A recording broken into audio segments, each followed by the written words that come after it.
अस्सलामुअलैकुम। आज मैं आपके साथ टेंगी चटनी की रेसिपी शेयर कर रही हूँ। ये केरी से बनती है, बहुत ही इजी और बहुत मज़ेदार चटनी तैयार होती है। आप ज़रूर ट्राई कीजिएगा। तो शुरू करते हैं। इस रेसिपी के लिए मैंने 1 पाव कैरी ली है। उसका छिलका हटाकर मैंने उसे छोटे छोटे क्यूब्स में कट कर लिया है।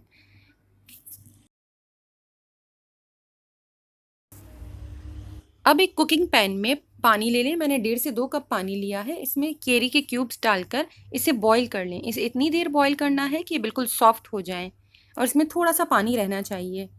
इसके बाद ब्लेंडर में आप तमाम केरी के पीसेस डाल दें और साथ ही बचा हुआ पानी भी शामिल कर दीजिए।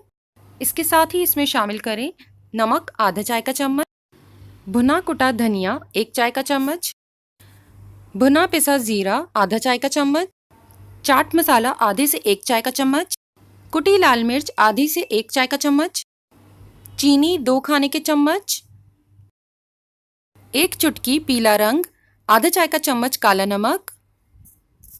तमाम चीज़ों को बहुत अच्छी तरह से ब्लेंड कर लीजिए। जब स्मूथ पेस्ट तैयार हो जाए तब आप इसमें शामिल करें 4 खाने के चम्मच के बराबर सफ़ेद सिरका और 1 चाय का चम्मच के बराबर कलौंजी और इसे एक बार फिर से चंद सेकंड्स के लिए ब्लेंड कर लीजिए। तैयार होने के बाद चटनी को स्टेरिलाइज जार में भरकर रेफ्रिजरेटर में रख दीजिए। आप ये रेसिपी ज़रूर ट्राई कीजिएगा। अगर आपको ये रेसिपी पसंद आए तो प्लीज़ लाइक, कमेंट और शेयर करें और मेरे चैनल को सब्सक्राइब ज़रूर करें। Thank you.